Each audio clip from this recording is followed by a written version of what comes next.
Hello, my name is Philippe Patterson with Taji Mag. And RaMell, how are you? I'm doing well. Thanks for asking. How about you? Good, good, good. So how do you balance making the film immersive, because it is point of view, and also telling the story without losing the audience? Oof. These are things one can't account for. You can just make gestures and hope that they coalesce. But I think it's having rules for oneself and trusting the work that one's put in and thinking about it.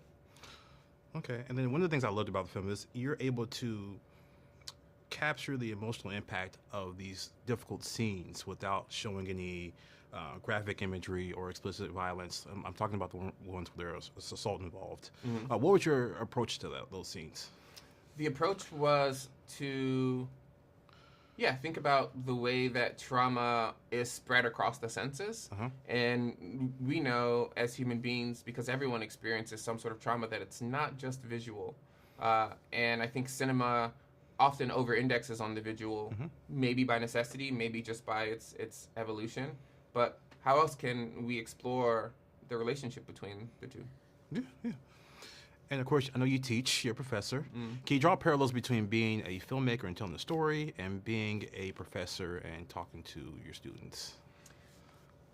That is a tough thing to do shorthand. I think one thing that's fascinating is being in contact with really, really active and interested youth allows you to see the way that not only media and technology and film and photography is ever evolving and transforming, but also the way in which some of the older films and even songs are reinterpreted and made anew by some of the young folks. And that kind of keeps you in the loop as to the way I would say that cultural consciousness is always evolving. Yeah. I mean, I haven't taken your classes, but from watching a film, I think I want to next time.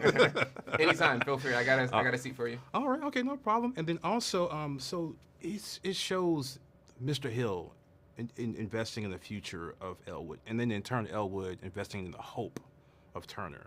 How important was that to convey on screen? I love that that direction or that correlation. Yeah, the correlation, that relationship. Yeah. Maybe, that was kind of the most important. You get the sense that Mr. Hill loves Elwood. He sees a future in all of his students, but particularly Elwood is a star that's slightly brighter than some of the others.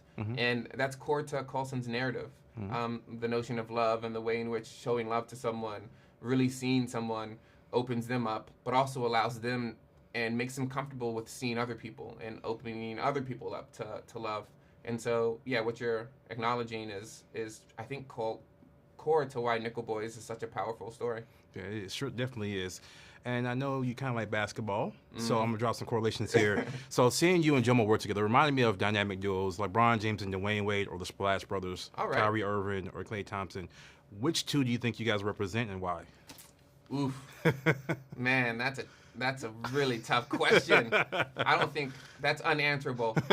I can't answer it because I'm unsure of the implications of having either one. But I will say that I love that dynamic duo comparison, because Jomo is definitely a brother of sorts, and could not do anything that we've done with another person for sure. Okay. Well, yeah, I definitely saw that. It's like the alley-oop. Yeah. All right. Well, thank you very much, man. I really appreciate the film, and get your award speeches ready. Thank you. It's a pleasure meeting you. You too, man. You mind